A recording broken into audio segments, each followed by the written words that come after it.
Everyone, welcome to the channel mystic tarot. ये monthly reading है और जुलाई में हम देखेंगे कि लियो, सन, मून असेंडेंट लोगों के लिए क्या सूरत हाल है।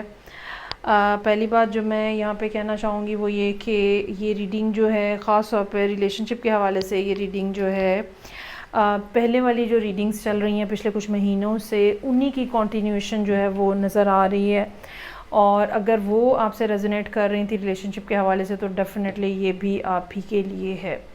सो मेरे पास यहाँ पे एडवाइस का कार्ड मौजूद है करियर के हवाले से भी और रिलेशनशिप के हवाले से भी। अच्छा, यहाँ पे सिचुएशन ऐसी है कि जहाँ पे ताल्लुक़ बनाने के लिए पहली बात तो ये कि ये मोस्ट प्रोबेबली 100% तो नहीं कहना चाहिए लेकिन 90% चांस यही है कि ये उन लोगों के लिए रीडिंग है जो सिंगल हैं और रिलेशनशिप के हवाले से सिंगल हैं और पिछले कुछ अरसे के दौरान उन्होंने किसी न किसी के साथ अपना ताल्लुक़ बनाने की कोशिश भी की है, लेकिन वो ताल्लुक़ जो है वो कोई ना कोई थर्ड पार्टी को लिए हुए था। ये वर्क प्लेस के ऊपर भी ताल्लुक़ हो सकता है कि आप जिनके साथ जिसमें आप इंटरेस्टेड थे वो आपकी जहाँ पे आप काम करते हैं वहीं पे वो भी काम करते हैं। तो काफ़ी एक डिफ़िकल्ट टाइम पीरियड के बाद इवेंचुअली आप सिचुएशन से बाहर आते हुए नज़र आ रहे हैं और शायद ये फ़ैसला आपने मई या जून में किया होगा कि इनफ इज़ इनफ। जो भी सूरत हाल थी वो बिल्कुल भी हेल्दी नहीं थी और बिल्कुल भी उसमें दूसरे पर्सन की तरफ से कोई कोऑर्डिनेशन शामिल नहीं थी और उस सारी बातों ने इन सब बातों ने मजबूर किया आपको इस बात के ऊपर कि आप ख़ुद ब खुद इसमें से बाहर आ जाएं। तो अपनी फीलिंग्स और अपने इमोशंस को कंट्रोल करते हुए यहाँ पे आप नज़र आ रहे हैं बहुत ज़्यादा।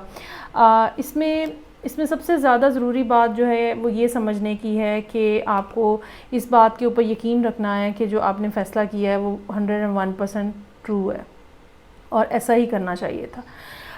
ये भी होने का इम्कान है कि शुरू का टाइम पीरियड जो है ख़ास तौर पे जुलाई का आगाज़ जो है वो इमोशनली आपके लिए बहुत ज़्यादा ड्रेनिंग हो और आप बार बार ये कोशिश करें कि एक दफ़ा फिर आप दोबारा रिलेशनशिप इस्टेब्लिश करने की कोशिश करें। अच्छा, मैं दोबारा बात करके देखता हूँ, अच्छा मैं दोबारा कोशिश करके देखता हूँ। ये इस चीज़ को आपको बहुत ज़्यादा आप फ़ील करेंगे कि आपका बहुत दिल चाह रहा है या बहुत ख्वाहिश है, लेकिन ये बात समझने की ज़रूरत है कि दूसरे पर्सन का चूँकि रिस्पॉन्स आपने बहुत दफ़ा देख लिया हुआ है तो आपको पता है कि ये सूरत हाल अगर आप उन्हें कोई ना कोई ऑफ़र कर भी देंगे या बातचीत करने की कोशिश भी करेंगे तो भी ये सूरत हाल आपके लिए कंट्रोलेबल नहीं होगी। सो क्या करना चाहिए?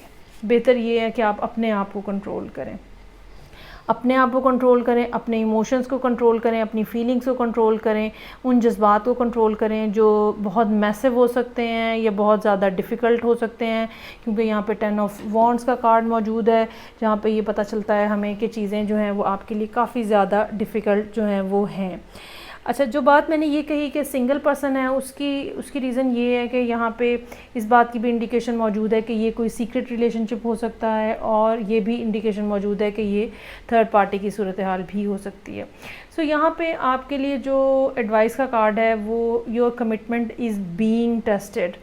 जो आपने फ़ैसला अपने आप से किया है, जो अपना आप से आपने वादा किया है कि अब इनफ इज़ इनफ, अब मुझे नहीं करना है या अब मुझे मज़ीद अपने आप को डिग्रेड नहीं होने देना है, क्योंकि जब भी रिलेशनशिप होता है और उसमें दूसरे पर्सन का रिस्पांस वैसा नहीं होता जैसा आप चाह रहे होते हैं या जैसी इनपुट आप दे रहे होते हैं, अगर दूसरे पर्सन की इनपुट वैसी नहीं है तो ऑब्वियसली वो आपके लिए एक रिजेक्शन है और आपको इस बात को समझना है कि यहाँ पे रुकने का कोई फ़ायदा नहीं है।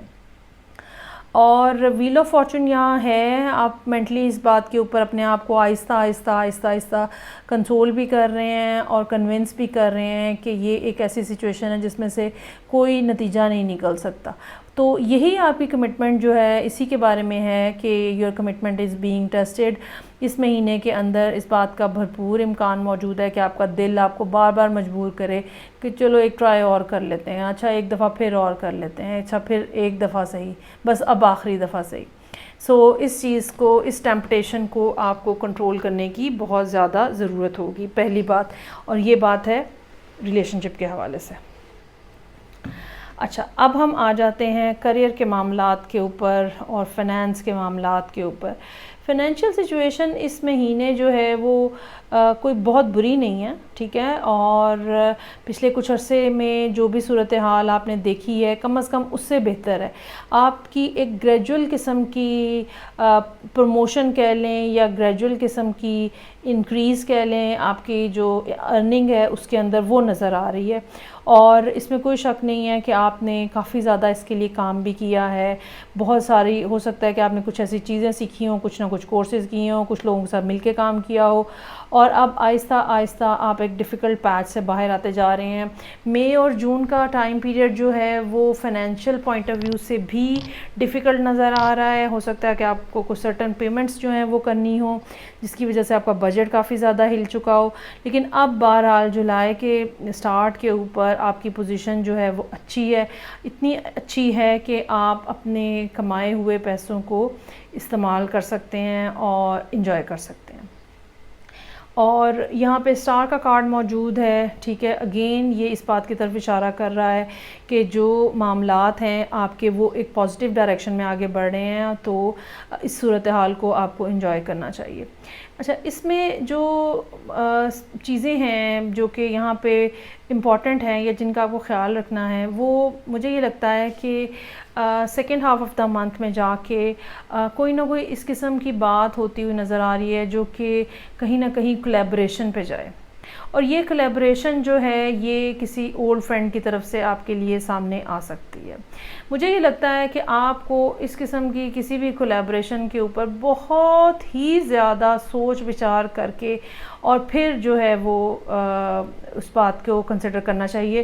میرے پاس یہاں پہ 4 آف پینٹیکلز موجود ہے، لیکن ساتھ ہی ساتھ ایڈوائس کا کارڈ جو ہے وہ والکینو کا ہے، والیٹیلیٹی کا کارڈ ہے. اس بات کا بھرپور چانس ہے کہ بظاہر بہت اچھی نظر آنے والی کوئی اپرچونٹی جو ہے وہ اتنی زیادہ اچھی نہ ہو، اور بہت جلد آپ اس بات کو ریئلائز کریں کہ یہ تو کچھ عجیب و غریب معاملات جو ہیں وہ بنتے جا رہے ہیں، اور جو بتایا گیا ہے شاید وہ ویسا نہیں ہے. تو پہلی بات تو یہ کہ اس قسم کی اگر کوئی اپرچونٹی آتی ہے، ٹھیک ہے، کسی کے ساتھ مل کے کام کرنے کے حوالے سے، تو آپ کو اپنے فنانس جو ہیں ان کو مینٹین کرنا ہوگا. بہت زیادہ انویسٹمنٹ کی طرف مت جائیے گا. 4 آف پینٹیکلز یہاں موجود ہے. جب تک صورتحال کے اندر آپ کو بالکل اچھے طریقے سے سمجھ نہیں آ جاتی کہ کیا ہے، تب تک بھی انویسٹ نہ کیجیے گا صرف اس بنیاد کے اوپر کہ آئیڈیا لانے والا پرسن یا پروجیکٹ جو لانے والا پرسن ہے وہ کوئی آپ کا پرانا جاننے والا ہے یا وہ پہلے بھی کام کرتے رہے ہیں اور بہت اچھا کام کرتے رہے ہیں. صرف اس بنا کے اوپر آپ انویسٹ نہیں کر سکتے یا آپ ان کو جوائن نہیں کر سکتے. مون کا کارڈ یہاں پہ ہے، کہیں نہ کہیں کچھ نہ کچھ ہڈن فیکٹر جو ہے وہ موجود ہے اس ساری صورتحال کے اندر، جو کہ لیٹر آن جو ہے وہ آپ کو ریئلائز ہوگا، اور پھر صورتحال تب تک اتنی والیٹائل ہو چکی ہو شاید کہ آپ سے وہ مینیج نہ کیا جا سکے. سو جب تک آپ کو یہ سمجھ نہیں آ جاتا یا جب تک آپ کے سامنے صورتحال جو ہے وہ کلیئر نہیں ہو جاتی کہ اس پروجیکٹ میں کیا پروز اینڈ کونز ہیں، کیا ڈیفیکلٹیز ہیں، کس طرح سے کام ہوگا، کیسی چیزیں چلیں گی، تب تک یقیناً آپ کو پورے طریقے سے حامی نہیں بھرنی چاہیے اور اپنے پیسے جو ہیں وہ انویسٹ نہیں کرنے چاہیے. تو یہ میرا خیال ہے یہی کمپلیٹ میسیج تھا لیو کے لیے، Leo sun moon and ascendant. I really hope کہ یہ ریڈنگ کہیں نہ کہیں آپ کے لیے بینیفیشل ثابت ہوگی. مجھے فیڈ بیک دیجیے گا، خاص طور پہ وہ لوگ جو کہ ریلیشن شپ کے حوالے سے ریزوننس فیل کر رہے ہیں، ٹھیک ہے، کیونکہ کافی مہینوں سے یہ بات ہو رہی تھی کہ لیوز کو فیصلہ کر لینا چاہیے اور لیوز کو آگے بڑھ جانا چاہیے. So I am really feeling very happy کہ آپ نے ایک بہت پازیٹیو ڈیسیژن لیا ہے. Now you need to stick with this decision, اور ان شاء اللہ تعالیٰ آنے والے دنوں میں چیزیں آپ کے لیے بہتر ہونے والی ہیں. ویل آف فارچون یہاں موجود ہے. جوپیٹر ذرا تھوڑا عرصہ پائسز میں رہے گا، یہ ایک ڈیفیکلٹ پورشن ہوگا آپ کی لائف میں. مجھے یہ لگتا ہے کہ second half of the year جو ہے آپ کو تھوڑا سا کنٹرول کر کے اپنے آپ کو چلانا پڑے گا، کیونکہ 8th ہاؤس بنتا ہے خاص طور پہ اگر آپ لیو اسینڈنٹ ہیں، اور جوپیٹر کی 8th ہاؤس میں موجودگی ہر وہ چیز جو کہ آپ کو خوشی دیتی ہے، ہر وہ چیز جو کہ آپ کو ایکسائٹ کرتی ہے، ہابی ہو سکتی ہے، رومانس ہو سکتا ہے، اس بیچارے کا خاتمہ بالخیر ہوا ہوگا. سو اپنا بہت زیادہ خیال رکھیے گا. میں آپ سے نیکسٹ ریڈنگ سے پھر ملوں گی. میرے لیے بھی ساتھ میں دعا کیجیے گا. خدا حافظ.